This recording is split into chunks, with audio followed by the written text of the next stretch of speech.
जय हिंद दोस्तों।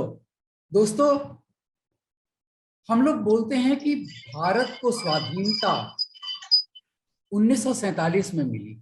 मैं समझता हूं भारत को स्वाधीनता केवल राजनीतिक तरीके से मिली, परंतु अगर हम राष्ट्र की स्वाधीनता की बात करते हैं तो भारत आज भी अधीन है।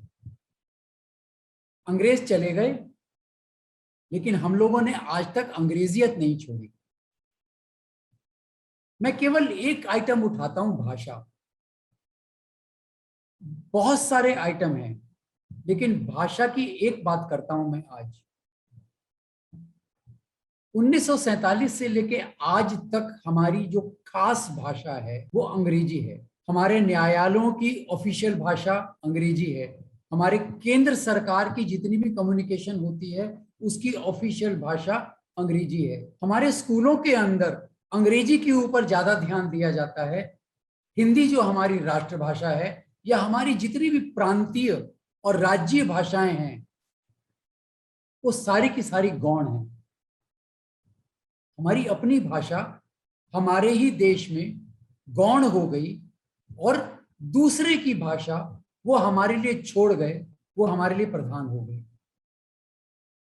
यहां तक की स्थिति ये है कि अगर कोई अंग्रेजी नहीं जानता है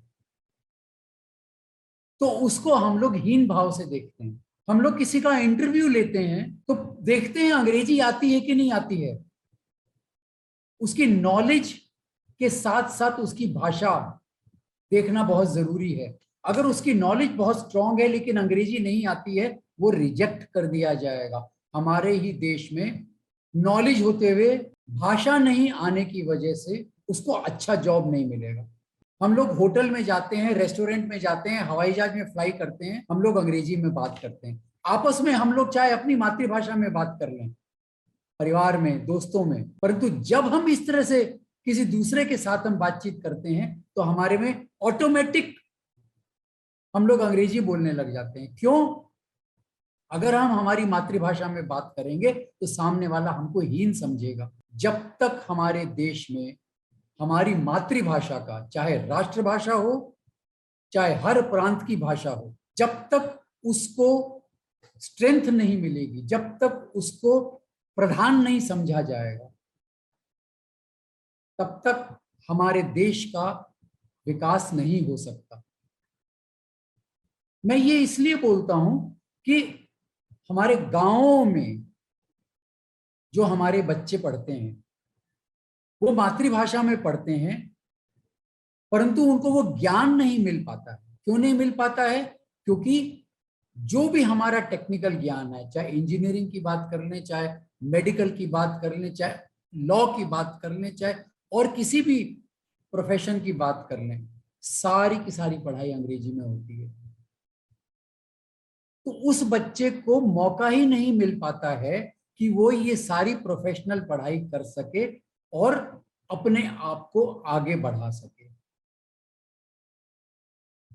हमारे स्कूलों में जब बच्चों का एडमिशन होता है, खासकर प्राइवेट स्कूलों में, कॉन्वेंट स्कूलों में, तो सबसे पहले पूछते हैं बच्चा अंग्रेजी जानता है कि नहीं जानता है।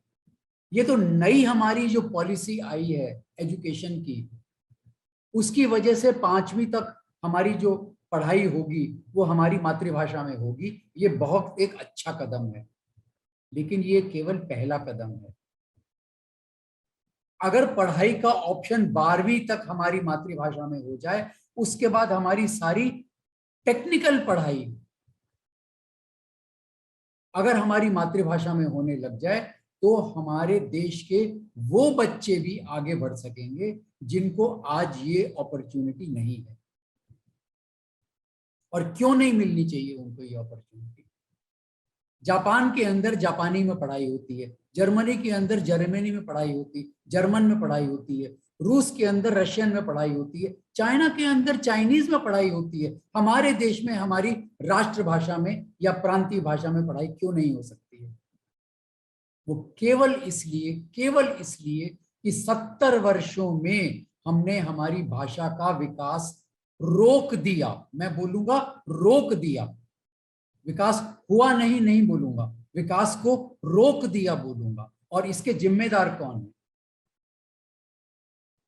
इसके जिम्मेदार हम खुद हैं, क्योंकि हमने उन लीडरों को चुना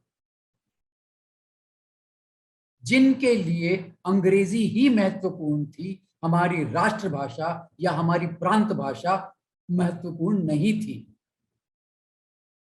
आज भी संभव है, अगले 15 वर्षों में, 20 वर्षों में हम अपनी मातृभाषा, प्रांत भाषाओं को ऊंचा उठा सकते हैं, उस लेवल तक हम ला सकते हैं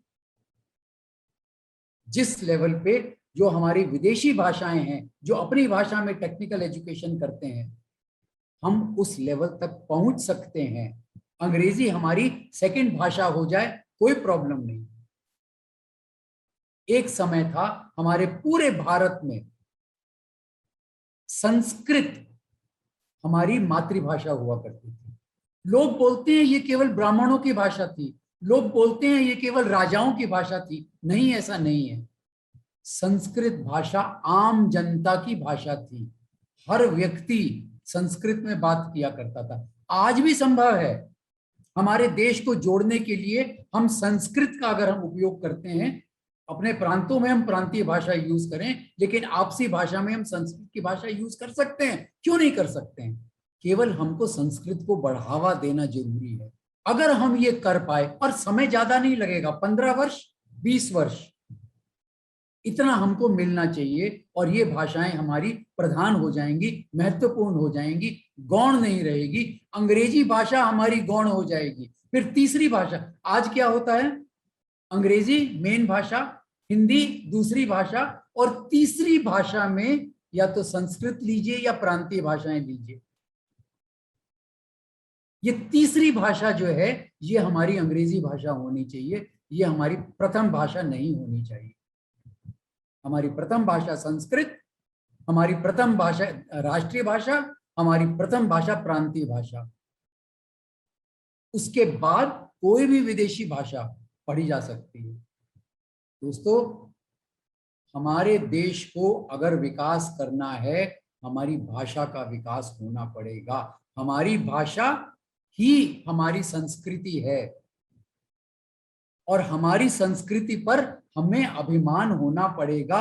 अगर हमारी संस्कृति पर हमारा अभिमान नहीं हुआ तो हमारे देश का विकास नहीं होगा, और हमारे देश की जिम्मेदारी हमारी खुद है। तो दोस्तों, अमृत महोत्सव में कम से कम हम सारे के सारे लोग इतना तो विचार करें, इतना तो प्रण लें कि हम कोशिश करेंगे प्रांतीय भाषाओं को बढ़ाने के लिए, राष्ट्रभाषा हिंदी को बढ़ाने के लिए अंग्रेजी में हम कम से कम बात करेंगे, और बच्चों को हम कोशिश करेंगे संस्कृत सिखाएं।